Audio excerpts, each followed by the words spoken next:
சூரிய பகவான் வேறு காலையிலே வெல்கம் டு கிச்சன் அப்படின்னு சொல்லிட்டு கிச்சனுக்குள்ளாரே வெயில் மண்டையை பழந்துட்டு இருந்தார். வந்து கிச்சன்லாம் ஒரு வழியாக க்ளீன் பண்ணிட்டு இன்றைக்கி வந்து அம்மா வந்து டொமேட்டோ ரைஸ் ரெசிபி சொல்லித்தரேன்னு சொன்னாங்க. ஆனால் பிலீவ் மீ அவ்வளோ டேஸ்ட்டாக இருந்தது. எனக்காக ஒரு டைம் ட்ரை பண்ணி பாருங்கள். பேன் வச்சு பேனில் வந்து ஒரு 3 டேபிள் ஸ்பூன் போல் ஆயில் ஊற்றிட்டு அதில் வந்து எதுவுமே அதிகமாக இன்க்ரீடியன்ட்ஸ் கூட சேர்க்கல. 2 வரமிளகா, ஒரு பச்சை மிளகாய், அப்புறமா வந்து 5 கருவேப்பிலை தழை, 4 பல் பூண்டு இடித்து, அப்புறம் இஞ்சி ஒரு துண்டு இதெல்லாம் இடித்து சேர்த்துக்கிட்டேன்.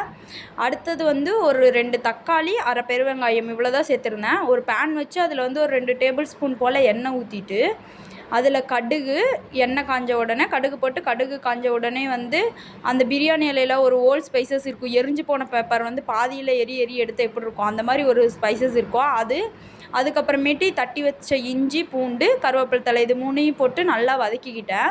வதக்கினதுக்கப்புறமேல் அது வதங்கின உடனே வெங்காயம் போட்டு நல்லா வதக்கிட்டு, அதுவும் வதங்கினதுக்கப்புறமேல் வந்து பச்சை மிளகாய், வரமிளகாயும் 2மே போட்டு நல்லா வதக்கி அதிலேருந்து நல்லா கொஞ்சம் எண்ணெய் பிரிஞ்சு கண்ணாடி பதத்துக்கு வந்த உடனே தக்காளியும் கொட்டி வதக்கிக்கிட்டேன். வதக்கினதுக்கு அப்புறமேட்டு 1 டேபிள் ஸ்பூன் சாம்பார் தூள், ஒரே 1 டேபிள் ஸ்பூன் வந்து பிரியாணி தூள் 2ம் போட்டு, அப்புறம் சால்ட் எடுத்திருந்தேன். அதுவும் எல்லாம் போட்டு நல்லா வதக்கி எண்ணெய் பிரிகிற வரையும் சூப்பராக வதக்கிக்கிட்டேன்.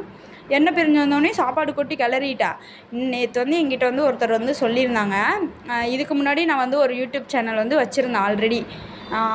அவங்க வந்து என்ன சொன்னாங்கன்னா, நீ ஃபஸ்ட்டே ஒரு யூடியூப் சேனல் வச்சுருந்து சும்மா ஒரு 2 வீடியோ போட்டு விட்டுட்ட, நீ எல்லாம் எங்கே போய் யூடியூப்பில் இது பண்ண போகிற அப்படின்னு சொல்லியிருக்காங்க. நான் இப்போ அவங்களுக்கு நான் சொல்கிறேன், நான் பண்ணி காட்டுறேன், நீங்களும் பாருங்கள் அப்படின்னு சொல்லிட்டு நான் சிரிச்சுட்டே ஜாலியாக நான் சொல்கிறேன். உங்களுக்கெல்லாம் பதில் சொல்லி எனக்கு சலுப்பாக இருக்குது, பண்ணதுக்கப்புறம் பார்த்துக்கோங்க அப்படின்னு சொல்லிட்டு ஃப்ரீயாக விட்டுட்டேன்.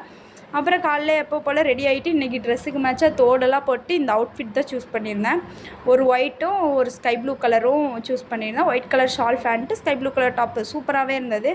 அப்புறம் எப்போவும் போல் டிஃபன்லாம் எடுத்து பேக் பண்ணிட்டு ஆஃபீஸ் கிளம்புறதுக்கு ரெடி பண்ணி வச்சிட்டேன். இன்றைக்கி வந்து அம்மா வந்து சாப்பிட்றதுக்கு வந்து ஒயிட் ரைஸு, உருளைக்கிழங்கு கிரேவி, ரசம் வச்சுருந்தாங்க.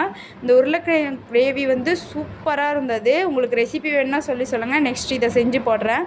செம்ம டேஸ்ட்டாக இருந்தது. நல்லா திருப்தியாக சாப்பிட்டு நானும் ஆஃபீஸுக்கு கிளம்பிட்டேன். சப்ஸ்கிரைப் பண்ணிக்கங்க மறக்காமல். ஃப்ளை வித் மிது சேர்ந்து பறப்போம்.